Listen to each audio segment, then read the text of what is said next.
ঈদের দিনে পড়লাম নামাজ, খাইলাম পিঠা, করলাম সবার জন্য দোয়া, করতে চাই আমি মুনাজাত, পাই না কারো দেখা। নামাজ শেষে আসলাম বাড়ি, খাইতে চাই ভাত, হাড়িতে নাই ভাত, এর দুঃখে বোনের বাড়ি খিচুড়ি খাইয়া ঈদের সকালটা দিলাম পারি। ঘুরতে এলাম জয়দেবপুর রেল স্টেশন, পাই না কোনো ট্রেনের দেখা, অবশেষে নায়িকা মাহিয়া মাহির পারিস্তা হোটেলে হয়ে গেল আমাদের দেখা। হোটেলেতে আইসা দেখি আয়েব বাচ্চু ভাই চারো সাইডে কৈতরি, আমাদের কৈতরি নাই। গ্রামের চাস্তো ভাই যখন লাক্সারিয়াস হোটেলে খাইতে আসে ভাই, কাটা চামিচ থুই আসে হাত দিয়া খায়। তো হ্যালো গাইস, আসসালামু আলাইকুম। আশা করি সবাই অনেক বেশি ভালো আছেন। সবাইকে জানাই ঈদ মোবারক। আবার একটি নতুন ব্লগে সবাইকে স্বাগত। এখন আমরা চলে যাচ্ছি ঈদ উল ফিতরের জামাত আদায় করতে বোরাঘাটা সরকারি প্রাথমিক বিদ্যালয়ের মাঠ প্রাঙ্গণ। আমার সাথে আছে শাকত, শাওন এবং এসিন শিকদার। তো অবশেষে চলে আসলাম আমরা বোরাঘাটা সরকারি প্রাথমিক বিদ্যালয়ের ঈদগাহে মাঠ প্রাঙ্গণে। যেহেতু আমাদের গ্রামে দুইটি মসজিদ এবং সবাই একত্রিত হয়ে জামাত আদায় করে এই বোরাঘাটা সরকারি প্রাথমিক বিদ্যালয়ের ঈদগাহে মাঠ প্রাঙ্গণে, এর কারণে মানুষের অনেক সমাগম।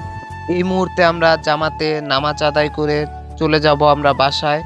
দেন হচ্ছে বিকালে আমরা ঘুরতে যাব।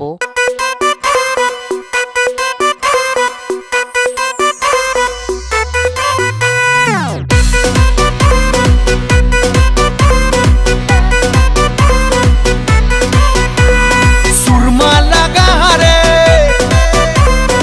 আতর লাগা রে, সুরমা লাগা রে, আতর লাগা রে, আকাশে খুশির চাঁদ উঠেছে। তো অবশেষে আমরা ঘুরতে চলে যাচ্ছি জয়দেবপুর রেল স্টেশন। এখান থেকে আমার সাথে আছে শাখাওয়াত, ইমরান শিকদার। তো আমরা অবশেষে চলে আসলাম জয়দেবপুর রেল স্টেশন। যেহেতু আজকে পবিত্র ঈদ উল ফিতর, এর কারণে মানুষ মোটামুটি ভালোই হয়েছে। এই জায়গা থেকে আমরা চিন্তা ভাবনা করছিলাম জয়দেবপুর থেকে আমরা শ্রীপুর ট্রেনের মাধ্যমে যাতায়াত করব। এখানে রেল স্টেশনের মাস্টারকে বলা হয়েছে যে কোনো ট্রেন আছে কি না। তারা বলল যে না, আপনারা যদি যাইতে চান তাহলে 8টা বাজতে পারে, যেহেতু আমাদের রাত হয়ে যাবে, আমরা বাসায় চলে যাব। ওই জায়গায় আমাদের বন্ধু শিহাব সে অপেক্ষা করতেছে। সে বলে কোন জায়গায় আমাদের লয়ে যাবে। অলরেডি চলে এসেছে, আমাদের মধ্যে উপস্থিত হয়ে গেছে হ্যাভি টি শার্ট। ও পুরা নায়ক চলে এসেছে। তো আমরা আবারও চলে আসলাম গাজীপুরের ঐতিহ্যবাহী বারিস্তা হোটেলে। আসলে এই হোটেলটা খুবই লাক্সারিয়াস এবং খুবই উন্নত মানের একটি হোটেল। আমরা এখন ভিতরে প্রবেশ করব, দেখব যে কি খাওয়া যায়। এই হোটেলের অন্যতম বৈশিষ্ট্য হচ্ছে এর ডেকোরেশন প্লাস হচ্ছে লাইট।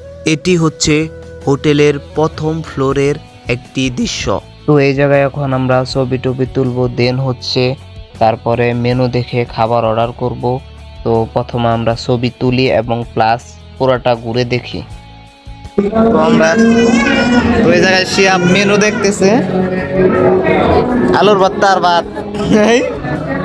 এই খালি দাম আর দাম। কত কত করে? 1000 টাকা কম না। কয়টি আনছ? আমার কাছে ডেয়া নেই, স্বাগতে ডেয়া আনছি। ইমরানি ডিস ব্যবসায়ী, পুরা এলাকার ডিস ব্যবসা একলাই করে। টাকা নাই, শরম দিও না। তো আমরা অর্ডার দিয়েছিলাম chicken fry. Chicken fry already চলে আসছে, আমরা সবাই এখন খাবো। খাও ইমরান, খাও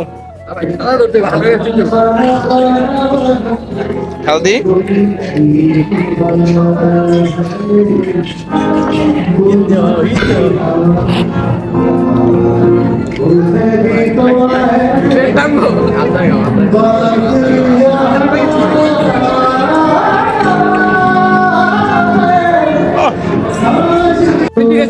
গ্রামের চাচা তো ভাই যখন লাক্সারিয়াস হোটেলে বাইতেছে, মানে বাসা এসে মাছের কাটা যদি নিচে পড়ে যায় এটা টুকে খায়, এই জায়গায় আড্ডি খায় না। আলা বুঝেন কি বড় লোকের বড়। আমি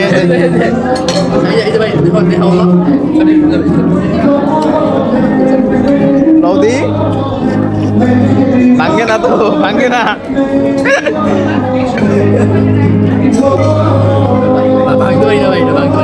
পারবা না